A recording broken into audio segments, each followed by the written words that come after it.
Olá, este é o Por Dentro da Política e eu vou conversar com o deputado Fernando Capês, do PSDB. Sempre bem-vindo ao estúdio da TV Assembleia.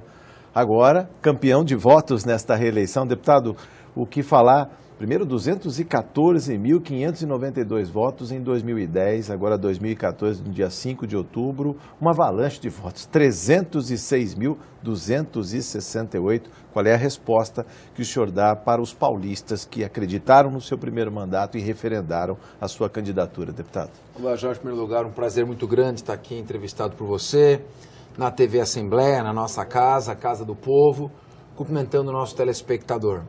Realmente foi gratificante receber mais de 300 mil votos numa eleição para deputado estadual, que reconhecidamente é uma eleição muito difícil. Dizem os especialistas, eu nunca disputei para deputado federal, que é mais difícil do que a eleição para deputado federal. Você precisa ter mais votos para ser deputado federal, mas é mais difícil conseguir votos quando se disputa uma eleição para deputado estadual. Porque há um número maior de candidatos. Você tromba com candidato em cada esquina. Então, você conseguir ter quase 307 mil votos, foi o reconhecimento de um trabalho.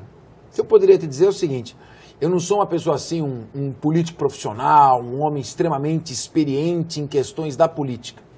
Eu me limitei a, intuitivamente, trabalhar com seriedade, atender o eleitor, atender os prefeitos, vereadores que vinham pedir recursos para suas cidades, receber as propostas de projetos de lei, defender o consumidor, atuar na área de segurança pública, ser um deputado, enfim, presente, combativo, atuante. E isso acabou sendo reconhecido. Foi bom, porque se não tivesse sido reconhecido, eu ficaria na dúvida se valeu a pena ou não valeu a pena. E claro que valeu a pena ter trabalhado com tanto afinco. Deputado, eu vejo na sua página pessoal, o nosso telespectador vai ter a oportunidade de ver também, sua gratidão e a retribuição ao trabalho já executado e fala, vamos trabalhar juntos por São Paulo. Há muito o que fazer, deputado. Evidentemente, tem muita coisa para fazer. Nós precisamos de uma Assembleia Legislativa que interfira mais na sociedade, que mexa mais positivamente com a vida das pessoas. Nós temos aí para o próximo mandato uma oportunidade muito grande na área de segurança pública. Nós recebemos aqui o Coronel Telhada, que foi comandante da Rota, elegeu-se deputado estadual, o Coronel Camilo, que foi comandante-geral da Polícia Militar, o Dr. Olim, delegado atuante, importante, temos o Coronel Ferrarini, o deputado Gil Lancaster, foi soldado da Rota também. No meu caso, promotor de justiça, professor de direito penal, nós temos condições de fazer grandes discussões nesse tema. Na área do meio ambiente, proteção animal e defesa do consumidor. Enfim, se mostrar mais participante e mais poder perante a sociedade. Deputado, aquela indignação que ficou lá atrás, no junho do ano passado, movimentações de rua, o jargão, você não me representa, não se reproduziu nesta eleição. Praticamente dos 94 deputados, 6 deputados vão para Brasília e 62 foram reeleitos. Se a gente contar que alguns sequer se candidataram, ou seja, foi fartamente, digamos, positiva a apreciação dos deputados, o reconhecimento do trabalho. Como é que o senhor vê esse estado de coisas que não se transfere da rua e que na hora do voto as pessoas lembram do trabalho dos parlamentares? No momento que o eleitor vai exercer o seu direito ao sufrágio, ao voto, ele acaba votando com consciência. É evidente que nós temos reações emocionais a todo momento. E temos reações de insatisfação, de revolta, de frustração. E quando podemos desabafar, sempre que temos essa oportunidade, colocamos para fora esses sentimentos. Então, naquele momento, você diria mesmo, vocês não me representam. As pessoas estão se referindo ao sistema político como um todo. Que é a regra do jogo. Que é a política como um todo, que é a forma como se tem feito política no nosso país. Foi isso que ele quis dizer. Mas na hora de votar individualmente, ele vai analisar e vai verificar que sempre existem pessoas capazes de representá-lo o povo numa Assembleia, num Congresso Nacional, no Executivo. E as grandes aflições do povo paulista, o senhor lembrou aqui a questão da segurança pública, que se reproduz também na escolha dos novos deputados que vão ingressar nesta Casa de Leis a partir do dia 15 de março de 2015.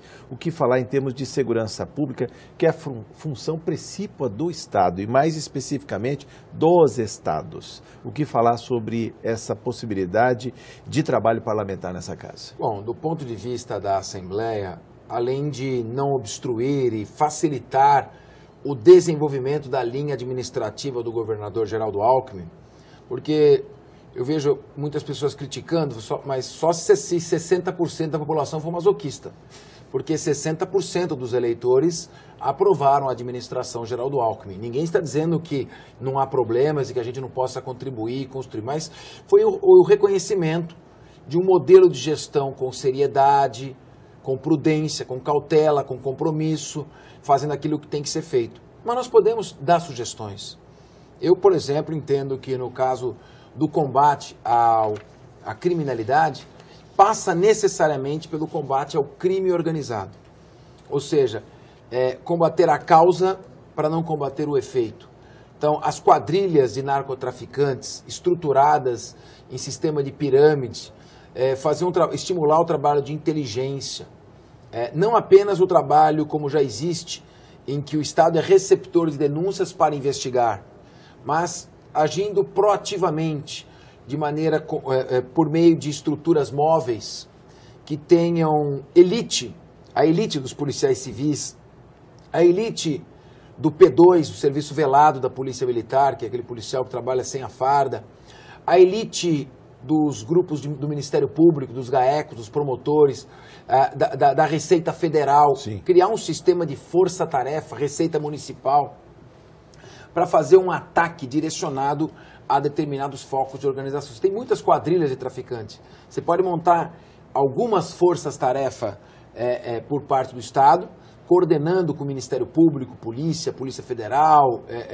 fiscais da Receita, enfim, e começar a fazer atuações. E como fazer esse diálogo? Até forçá-lo de alguma maneira, porque todas as instituições trabalham para melhorar a segurança pública, mas não num concerto. Eu digo isso que eu estou conversando com o deputado Fernando Capês, do PSDB, que é procurador de justiça, mais de 20 anos de Ministério Público Estadual. Como fazer e promover esse diálogo, deputado? Olha, nós temos na Comissão de Segurança Pública, com todos esses profissionais que se encontram, se nós tivermos um empenho, uma motivação de trabalharmos sem olhar cor de camisa, bandeira de partido.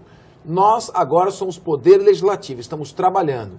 O governador é o governador eleito por 60% da população, vai trabalhar também. Nós temos que trabalhar em sintonia, construtivamente. Podemos convidar o secretário da Segurança Pública, o comandante-geral da Polícia Militar, o delegado-geral de polícia, diretores de departamentos e apresentarmos as nossas sugestões. O senhor não falou da justiça, mas a justiça tem muito a ver com o estado de segurança ou de insegurança, se pode falar, até pela morosidade, pela dificuldade. O Procurador-Geral de Justiça, o presidente do Tribunal de Justiça, conversarmos sobre meios de agilizar a prestação jurisdicional.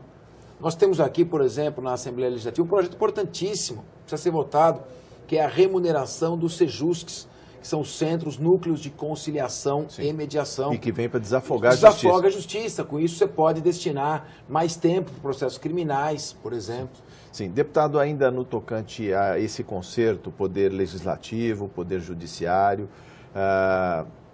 no caso ainda, como dialogar com outros entes da federação? De que adianta, digamos, enxugar o gelo da segurança pública do dia a dia, quando na verdade as nossas fronteiras estão desguarnecidas, quando na verdade o tráfico alimenta aí o problema prisional também? Como fazer esse diálogo que ultrapassa os limites do Estado de São Paulo? Olha, Jorge, o deputado ele tem um poder que nenhum outro servidor público tem. Ele tem o poder de provocar as instituições.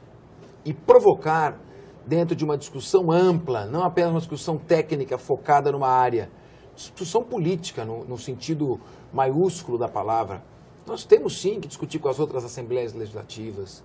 As Assembleias Legislativas, quando em conjunto, elas têm legitimidade para a apresentação de projetos de lei no Congresso Nacional. Sim. Nós temos que movimentar as bancadas federais, chamar os deputados federais aqui para provocar essa discussão. E, enfim, fazer tudo o que tiver ao nosso alcance e mais um pouco. Acho que entra o pessoal motivado, eu vejo isso com bons olhos. Nós queremos atuar em harmonia com o Poder Executivo. Sim. Com independência, nos respeitando enquanto poder, enquanto titulares de mandato popular, mas trabalhando harmonicamente com o Executivo. E eu acho que apresentando sugestões e cobrando por que elas não são implementadas, acho que é uma maneira muito de contribuir. Ainda não há uma troca de papéis, vamos dizer assim. A Polícia Civil tem claros a serem preenchidos, a Polícia Militar tem uma carência de efetivos. Muitas vezes as cidades não recebem o devido efetivo. O que eles fazem? Os prefeitos constituem guardas municipais para tomarem conta dos próprios, das escolas, das creches, das secretarias que funcionam dentro do município. E, ao mesmo tempo, o governo federal também não faz a sua parte. Cuidando das nossas fronteiras, por onde entram as armas e as drogas. Como fazer com que cada ente cumpra efetivamente seu papel? Lembramos aqui que esta Casa de Leis vota o orçamento do Estado, que para 2015 está na casa de 204 bilhões. Tem recurso para incrementar a segurança? Bom, evidentemente que a segurança sempre vai ser uma prioridade, né? Segurança, saúde, educação são prioridades e precisam ser prioridades. Nós necessitamos, ninguém desconhece isso, um número maior de membros na Polícia Militar e na Polícia Civil. Existe um turnover muito grande, na faixa de 2.000 homens por ano, que é a diferença entre os que entram e os que saem. Aposentados ou até prestando concurso, indo para outra polícia, por exemplo, a Polícia Federal? Se aposentam, prestam outros concursos, entra de licença saúde, entra em férias, entra de licença prêmio, por tudo aquilo que tem o funcionalismo. No final, você tem 130 mil homens, ou não são 130 mil homens que operacionalmente, muito menos. Operacionalmente, você tem um terço disso atuando. Então, é necessário, sim, recompor, mas não adianta apenas botar recursos humanos com recursos materiais.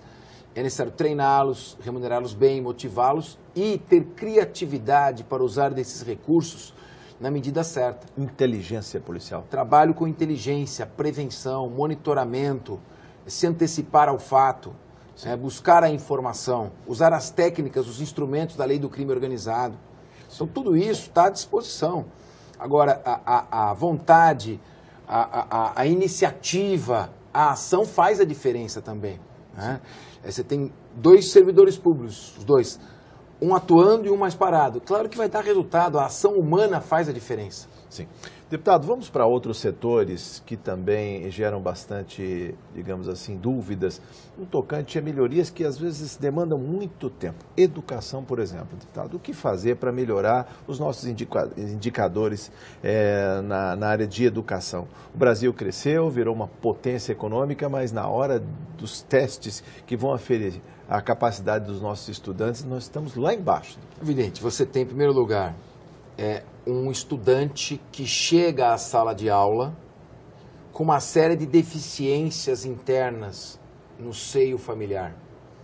Muitas vezes, família desestruturada, desagregada, pai alcoólatra, ambiente promíscuo, deficiência alimentar, tudo isso vai repercutindo. Não adianta você achar que somente a escola vai dar conta de resolver o problema. Nós temos que estruturar um projeto educacional num pacto nacional, novamente deixando questão partidária de lado, um grande pacto nacional, por meio do qual nós deveríamos todos nos esforçar e buscar caminhos para assegurar o ensino integral, período integral e gratuito.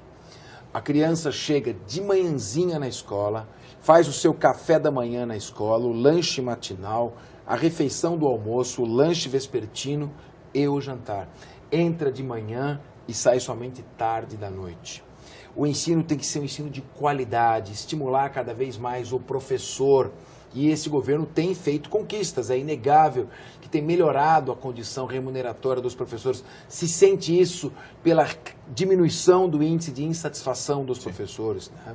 Então, o ensino integral, gratuito. No final de semana, a escola se transformando num clube e recebendo a família para interagir.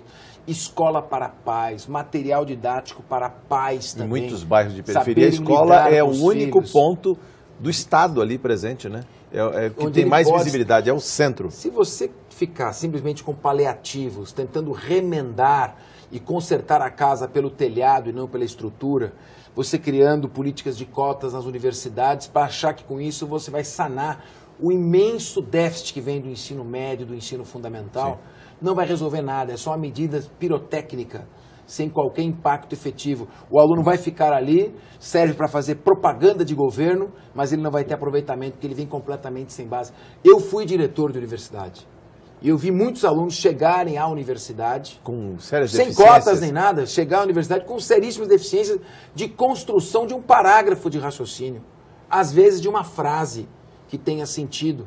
Então, não adianta assegurar vaga em escola e vaga em universidade.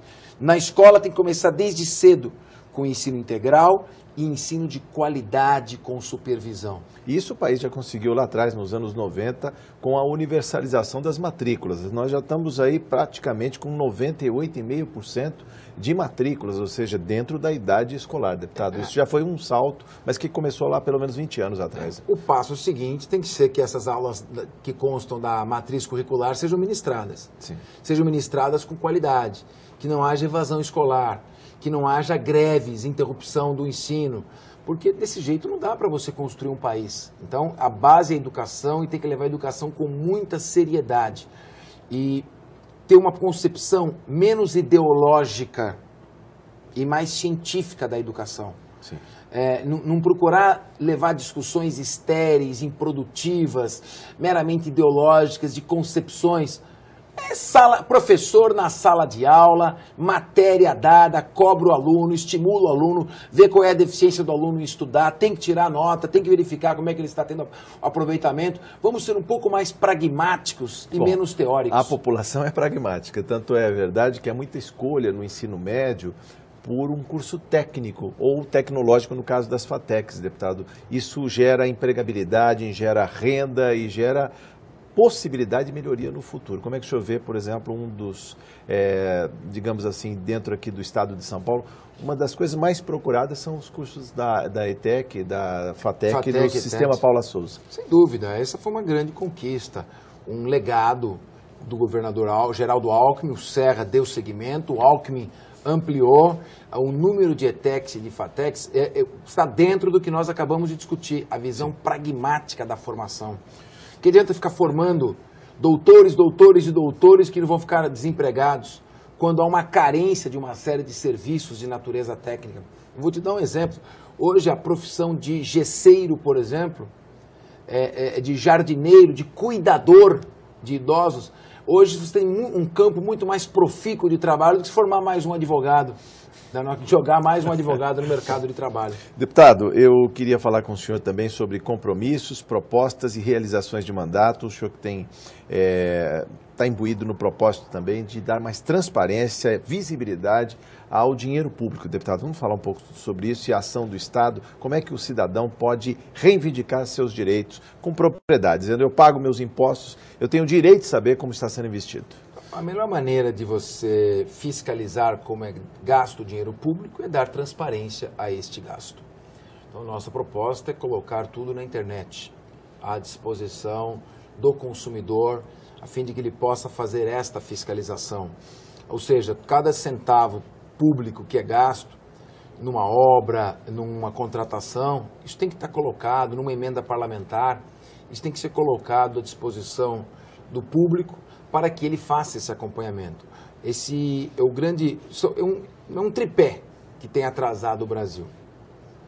A corrupção, a incompetência, incluída aí não só a incompetência, mas a falta de comprometimento, de vontade de produzir, de trabalhar, e a insegurança jurídica. Você começa um empreendimento, daqui a pouco cria-se uma polêmica inútil, desnecessária, que vale muito mais para atender a vaidade do autor da ação do que propriamente a um interesse público. Com insegurança jurídica, corrupção e incompetência, nós vamos continuar. Mas como atolados. Sair, digamos assim, corrupção você sai pela transparência. A incompetência você faz pela fiscalização. E e estabelecimento de metas. E a insegurança jurídica pela clareza de leis e pela responsabilização no caso de ações temerárias. Sim. Acho que são pontos que nós temos que focar e levar à discussão. Senão, veja bem, se você analisar o Brasil, nós deveríamos estar num estágio muito mais desenvolvido. Sim. Do que nos encontramos. Parece que a gente anda em círculos, o que é fácil se complica, o que é rápido demora. É aquele andar de pesadelo, que o pé vai andando vagarosamente. E nós precisamos andar no ritmo que os países desenvolvidos andam. Para o legislador, como fazer andar nesse ritmo? Ou seja, se a população tem pressa daquele lado, o senhor falou da questão da corrupção, já temos leis muito duras. Antigamente só se olhava a corrupção pelo lado do agente público. Hoje se pune também o corruptor. Pouca gente fala nisso, né, deputado? Exatamente. Nós temos a lei de combate à corrupção, muito importante, que permite o fechamento de uma empresa ou sua multa em até 20 milhões de reais no caso dela ser corruptora. E toda essa movimentação que tem acontecido tem contribuído para que as empresas se preservem Estão ficando mais vigilantes, pelo menos. Estão ficando vigilantes. E digo a você uma coisa, eu processei muita empreiteira ao longo da minha carreira no Ministério Público. Mas a gente precisa começar a olhar até que ponto elas são corruptoras ou estão sendo vítimas de extorsão. Reféns, ou seja, de um sistema. Joga o nosso jogo ou você não vai. Então isso tem que ser visto também. Então elas são vítimas de concussão, de extorsão, elas têm que denunciar isso também. Deputado, temos 3 minutos para encerrar. Eu queria que o senhor falasse do novo mandato, o que o senhor vislumbra para a partir de 15 de março de 2015, em termos de propostas, o que se pode fazer, porque muita gente diz que ou os assuntos da política estão nas câmaras municipais, no varejo municipal, ou estão em Brasília e pouco sobra para o legislador do Estado, deputado. Nós temos que atuar dentro da nossa vocação, foco do consumidor, da segurança pública, do meio ambiente, incluída aí a proteção animal. Todas as legislações concorrentes, vamos dizer assim. Concorrentes, mas porque o Estado pode se fazer mais presente. Nós fizemos uma lei importantíssima, uma lei estadual que não tem Estado nenhum, proíbe os hospitais de exigirem cheque calção. É uma lei, foi da nossa autoria, já está em vigor. De grande capilaridade e amplitude. Importante. Muitos hospitais no estado de São Paulo já colocam a placa. Esse hospital não exige calção em atendimento à lei tal. Nós temos a lei que obriga as montadoras de automóveis a alugar um carro para o consumidor se ele chegar na concessionária e não tiver a peça. Enquanto não chegar a peça, ela tem que alugar o carro. Atende ao consumidor.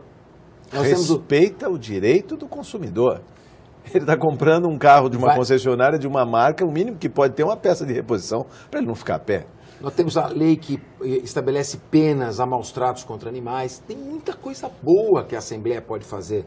E isso tem que ser mostrado para a população. Embora a legislação municipal atenda questões do interesse específico do município, a questão federal fique com os crimes, com os processos, com os grandes temas, nós temos um vasto campo para atuar.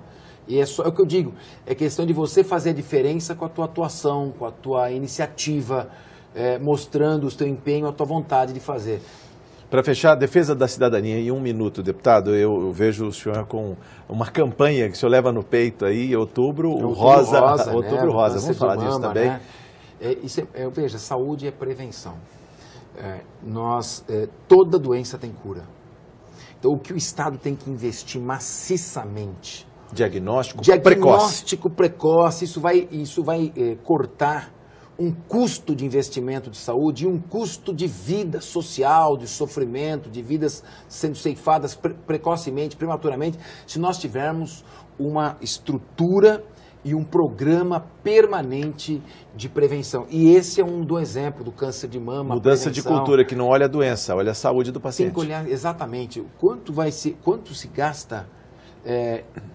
Veja bem, quando eu vejo uma pessoa entrando com trauma numa UTI de um hospital, num pronto-socorro, vítima de um acidente por imprudência ou por uma bala, esse é o tipo da ocorrência que poderia ter sido evitada. A pessoa não precisaria estar ali, não precisaria estar lotado o pronto-socorro por causa disso. E a mesma coisa da doença decorrente da falta do diagnóstico. Então, eu parabenizo o governador Geraldo Alckmin por ter implantado isso, a sua condição de médico tem proporcionado que ele veja a saúde de uma forma mais ampla que muitas vezes um administrador que não tem essa formação. Deputado, muito obrigado por sua entrevista. Volte mais vezes na TV Assembleia. Muito obrigado. Parabéns pela sua avalanche de votos, mais de 300 mil votos nessas eleições em 5 de outubro. Obrigado ao meu eleitor. Este foi o deputado Fernando Capês, do PSDB. Você ficou por dentro da política. Muito obrigado por sua audiência.